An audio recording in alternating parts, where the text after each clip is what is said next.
Good afternoon students. इस video के द्वारा हम लोग कुछ महत्वपूर्ण और भावनात्मक वाक्यों का अध्ययन करेंगे कि हिंदी में जो बातें व्यक्त की जाती हैं उसको अंग्रेजी में कैसे ट्रांसलेट करते हैं। 263 नंबर पर है, तुम्हारा चेहरा खुली किताब की तरह है। तुम्हारा चेहरा खुली किताब की तरह है जहां लोग पढ़ सकते हैं कि तुम्हारे मस्तिष्क में क्या या क्या चल रहा है।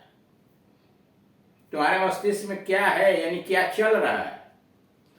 तुम्हारा चेहरा एक खुली किताब की तरह है जहां लोग यह पढ़ सकते हैं कि तुम्हारे दिमाग में, तुम्हारे मस्तिष्क में क्या चल रहा है, क्या योजना बना रहे हो। Your face is like a open book. Your face is like a open book where people might read, जहां लोग पढ़ सकते हैं। Where people might read what is taking place in your mind. What is taking place in your mind. तुम्हारा चेहरा एक खुली किताब की तरह है जहां लोग पढ़ सकते हैं कि तुम्हारे मस्तिष्क में क्या चल रहा है। Your face is like an open book where people might read what is taking place in your mind। अगला है 264, तुम्हें फूल के समान प्रतीत होना चाहिए।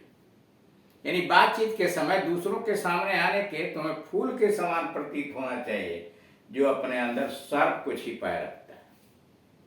मतलब दूसरों से बात प्रेम से कीजिए लेकिन अंदर जो चीजें छिपाए उसको छिपाए रखिए। यह एक तरह से उपदेश दिया जा रहा है। तुम्हें फूल की तरह से दिखाई देना चाहिए, प्रतीत होना चाहिए जो अंदर सर्प को छिपाए होता है। यानी बाहर से नहीं पता चलता है कि उस फूल में सांप भी है। You should look like a flower. You should look like a flower which is hiding a serpent under it. You should look, तुम्हें लगना चाहिए, तुम्हें प्रतीत होना चाहिए लाइक ए फ्लावर, फूल की तरह से, which is hiding a serpent under it, जो अपने अंतर्गत एक सांप को छिपाए। 265, अपने हाव भाव में सचेत रहना। जो तुम्हारे आंतरिक विचारों को प्रकट न कर दे। अपने हाव भाव में सचेत रहना, चैतन्य रहना, जो तुम्हारे विचारों को, आंतरिक विचारों को, मन के विचारों को प्रकट न कर दे। अपने हाव भाव में सचेत रहना जो तुम्हारे आंतरिक विचारों को प्रकट न करे। Be careful in your looks. Be careful in your looks which should not betray your thoughts. Be careful in your looks मतलब हाव भाव में तुम बिल्कुल सचेत रहना। Which should not betray your thoughts, जो गलती से तुम्हारे विचारों को प्रकट न कर। बाकी सब तुम मुझ पर छोड़ दो। बाकी सब तुम मुझ पर छोड़ दो। Let me manage everything my self. बाकी सब तुम मुझ पर छोड़ दो। Let me manage everything myself। बाकी सब तुम मुझ पर छोड़ दो। Let me manage everything myself। चाहे हम इन्हें कई गुना बढ़ा भी लें, चाहे हम इन्हें कई गुना बढ़ा भी लें, even if they were many times multiplied। चाहे हम इन्हें कई गुना बढ़ा भी लें, even if they were many times multiplied, कई गुना इन्हें बढ़ा भी लिया जाए। जब कोई कार्य करना ही है तो अच्छा है कि शीघ्र कर लिया जाए। जब कोई कार्य करना ही है तो अच्छा है कि शीघ्र कर लिया जाए। अगर उसका कोई उत्तर प्रभाव न हो तो, यानी उस उत्तर प्रभाव, उसके बाद का कोई तत्काल प्रभाव न पड़ता हो तो कर लिया जाए। यदि कोई कार्य करना ही है तो अच्छा है कि शीघ्र कर लिया जाए। अगर उसका कोई उत्तर प्रभाव न हो तो it would be better to do a thing quickly.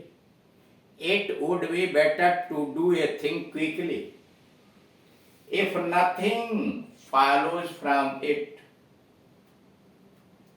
when it is done। जब कोई कार्य करना ही हो तो अच्छा है कि शीघ्र कर लिया जाए, अगर उसका कोई उत्तर प्रभाव न हो तो it would be better to do a thing quickly if nothing follows from it when it is done. आगे तीर लगाया गया कि इसका एक दूसरा ट्रांसलेशन भी आगे व्यक्त किया गया है। इफ ए डेड का मतलब कार्य, if a dead let's no after effect,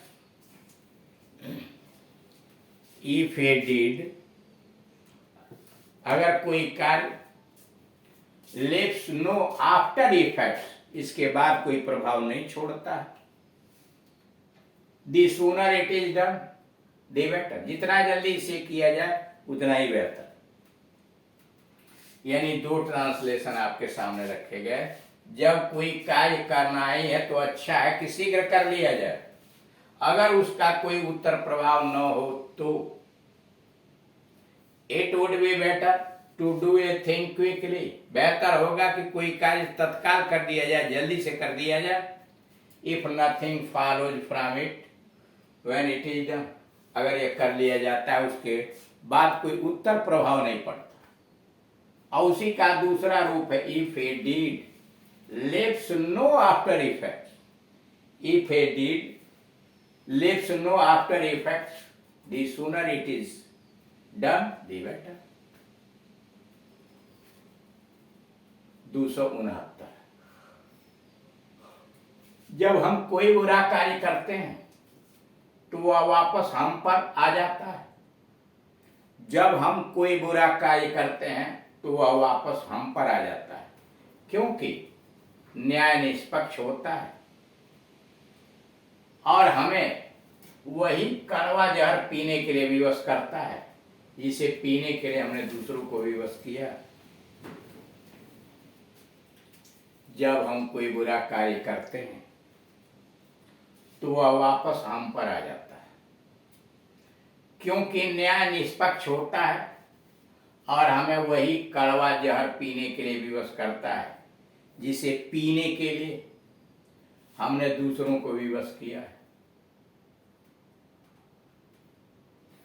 When we do evil, जब हम कोई बुरा कार्य करते हैं, when we do evil, तो वह वापस हम पर आ जाता है। It comes back on us, तो वह वापस हम पर आ जाता है।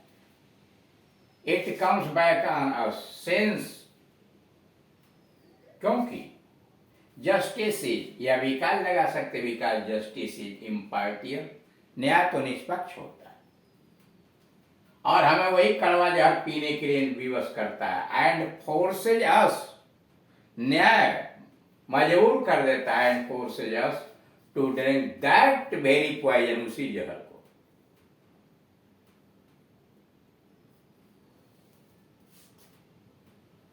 और कड़वा जहर पीने के लिए विवश कर देता है जिसे पीने के लिए हमने दूसरों को विवश किया है।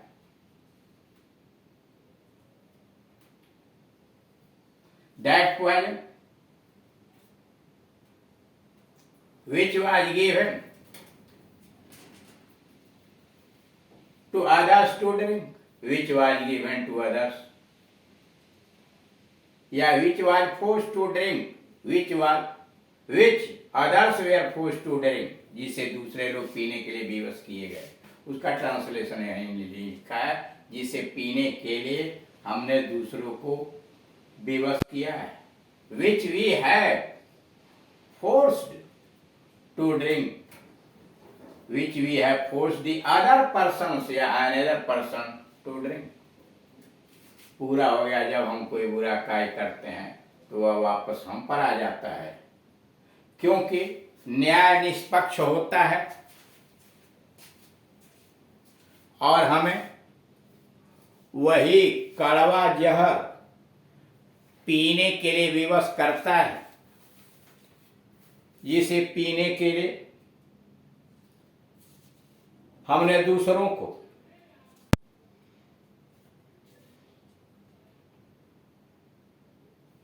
विवश किया।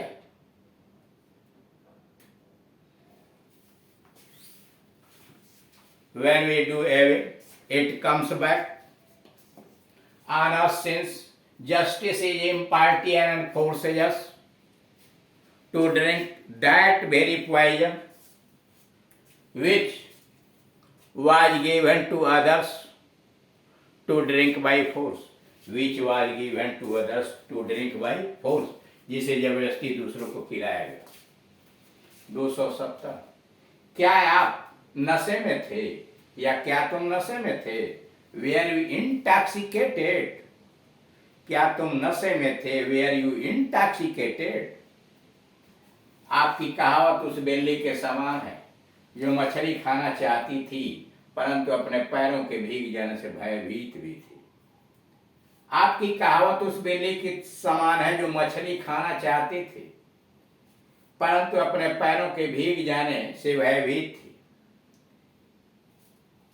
Here you are like that cat.